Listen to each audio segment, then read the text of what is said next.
E aí, gente, que coisa boa estar com vocês, cara, que alegria estar aqui para compartilhar algo junto com você. Mas antes, vai lá, se inscreve no canal, clica no sininho, viu? Vamos junto, manda essa palavra para alguém, compartilha os vídeos, sabe? Eu tenho certeza que o Espírito Santo pode falar no coração de muitas pessoas através dessa palavra. Ela não é nossa, ela é do Senhor e ela produz exatamente pelo qual ela foi destinada. Quantas vezes eu precisei de uma palavra, cliquei lá, ouvi palavras de pessoas incríveis, pessoas que eu gosto, que eu curto, que eu sigo, sabe? E foi renovador para mim, para minha casa. Então faça isso. Compartilhe com alguém, vai lá e deixa, sabe, Deus usar a sua vida de maneira poderosa. Às vezes a gente pensa que a gente tem que orar, manifestar coisas, mas basta dar um clique às vezes, compartilhar uma palavra, que Deus pode fazer grandes coisas através disso. Então faça isso, vai ser muito legal. E eu queria trazer para você uma palavra que está no nosso coração, né? Muitas pessoas me perguntam às vezes assim, pastor, como é que eu faço para compreender a vontade de Deus? Né? Isso é um dilema para muitas pessoas, também é para a gente às vezes, porque Deus ele também não fala tudo claramente, é necessário entender algumas coisas, às vezes eu preciso esperar um pouco para compreender o que Deus quer, mas eu quero trazer algumas ferramentas, cara, que vão te ajudar a você compreender, sabe, essa forma que Deus fala com a gente e como que Deus pode trazer ao nosso coração algumas certezas daquilo que Ele está fazendo, da sua vontade. Isso é muito legal, isso vai te ajudar a caminhar, vai ser muito poderoso. O texto que eu quero trazer para você está lá em Romanos, capítulo 12, que diz que eu preciso renovar a minha mente, sabe? A fé, ela é racional, cara. Por que a fé é racional? Porque eu preciso compreender a fé. A fé não pode ser algo abstrato apenas. A fé tem que ser algo que eu consiga aplicar na minha vida. Por exemplo, como é que eu entendo sobre reconciliação? Se eu me reconciliar com alguém, isso é prático. Eu peguei o princípio da fé. A Bíblia diz isso. Eu fui lá, pedi perdão, sabe? E isso gerou uma reconciliação. Quer dizer, então, que a fé que eu creio tem que ser manifestada através de atitudes. Você está comigo aí? Vamos junto, sabe? Talvez você precise fazer isso para aprender um pouco mais sobre a vontade de Deus. Porque a vontade de Deus está alinhada com algumas coisas. Primeiro, o texto de Romanos diz que eu tenho que renovar a minha mente pelo entendimento. Eu posso pensar muitas coisas, posso falar muitas coisas, mas eu preciso entender o que Deus quer falar comigo. Para que eu conheça a vontade de Deus, é necessário que eu entenda algumas coisas. E para entender Deus, eu tenho que permitir que o Espírito Santo renove a minha mente pelo entendimento, pelo princípio e pelas verdades da Bíblia. Quanto mais eu leio a Bíblia, mais o princípio entra em mim, mais ele forja em mim, sabe? Mais ele declara sobre mim, mais eu entendo sobre mim e mais eu consigo compreender o que Deus pensa a meu respeito. Isso é incrível. Agora, quando as pessoas me perguntam, pastor, como é que eu sei que isso é de Deus ou não é? Pô, cara, aí é resultado de um monte de coisa. E eu quero trazer algumas ferramentas para te ajudar sobre isso. Primeira coisa, eu quero que você entenda comigo, cara, é algo muito incrível. Primeiro, a vontade de Deus para você, ela tem que estar alicerçada aos princípios, à palavra. Ou seja, Deus não tem nada para você que fuja da sua palavra.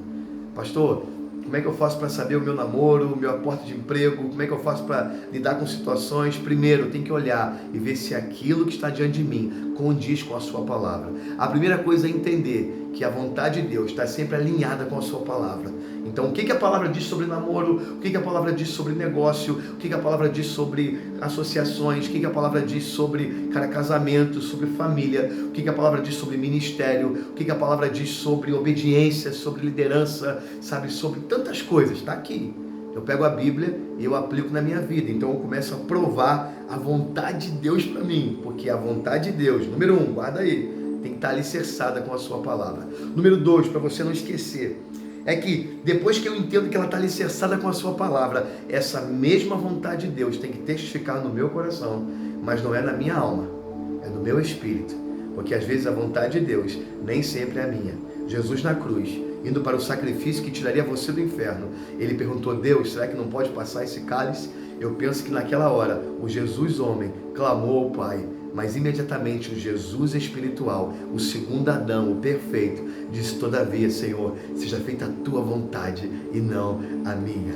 Apesar de ter que testificar no meu espírito, eu tenho que ter o cuidado para que não seja a minha alma tentando me guiar, porque Deus não fala na minha alma, Ele fala no meu espírito. E para conhecer a vontade de Deus, primeiro, tem que estar alinhado com essa palavra. Segundo, tem que testificar no meu espírito, porque o Espírito de Deus testifica o meu espírito que isso vem da parte de Deus. Sabe aquele dia que você pegou o carro para sair, Sabe aquele dia que você fez isso, entrou no carro, alguma coisa te incomodou e você largou o carro e foi de ônibus? Certamente foi o Espírito Santo que livrou você de alguma coisa. Sabe aquele dia que você ia para um lugar e Deus falou, não vai, mudou os teus planos e você foi sensível à voz dele? Certamente foi Deus, colocando dentro de você a sua vontade, guardando você. Quantas vezes ele livrou você, livrou a mim de acidentes, de assaltos, de destruição, de catástrofes, porque eu fui sensível à sua voz. Sabe, Deus quer que você seja sensível a Ele, porque Ele quer livrar você do caminho ruim. O que Deus tem para você é um caminho perfeito, plano. Deus não tem plano B para você, Deus tem plano A. Por isso, ouvir a sua vontade, compreender a sua voz, me dá segurança para andar nesse lugar. Quantas vezes você fez escolhas e você orou e teve que voltar atrás no que você fez, porque talvez Deus não tinha aquilo para você. Você que está aí para escolher alguma coisa, escute o que eu vou te falar. Consulte a vontade de Deus.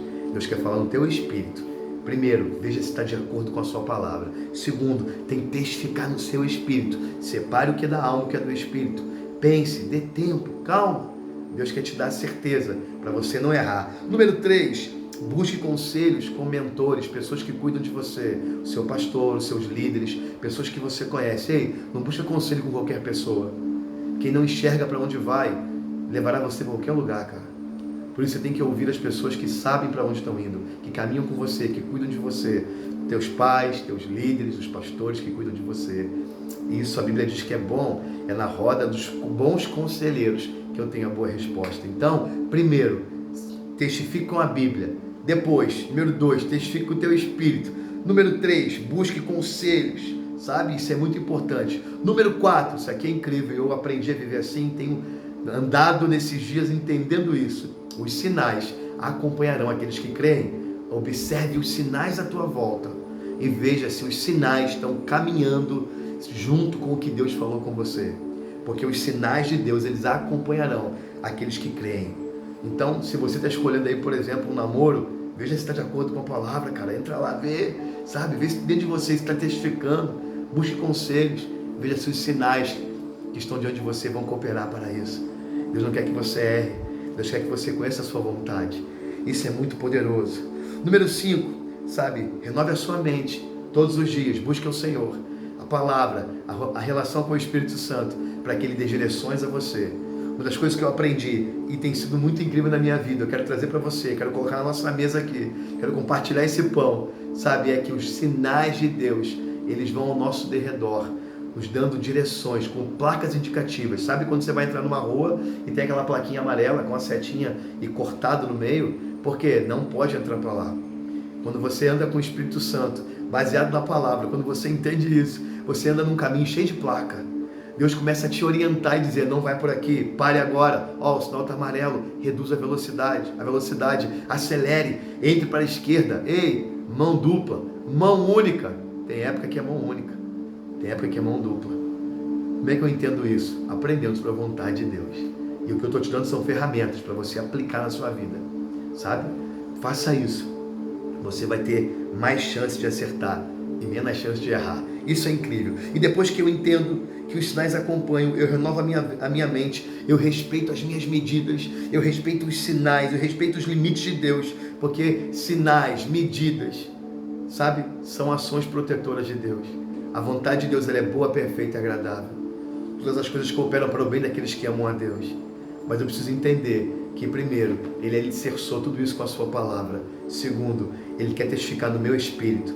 Terceiro, eu preciso entender que tudo isso tem que estar dentro de mim como uma testificação. Depois eu preciso ver ao meu redor as pessoas que me cercam, se também concordam, se estão de acordo, se vão me aconselhar. Eu preciso ouvir isso. Depois, os sinais acompanharão. Depois eu renovo a minha mente. E depois eu sigo e entendo as medidas que Ele tem para mim. Escute Deus e que Ele faça a vontade através de você. Vamos junto, Deus te abençoe.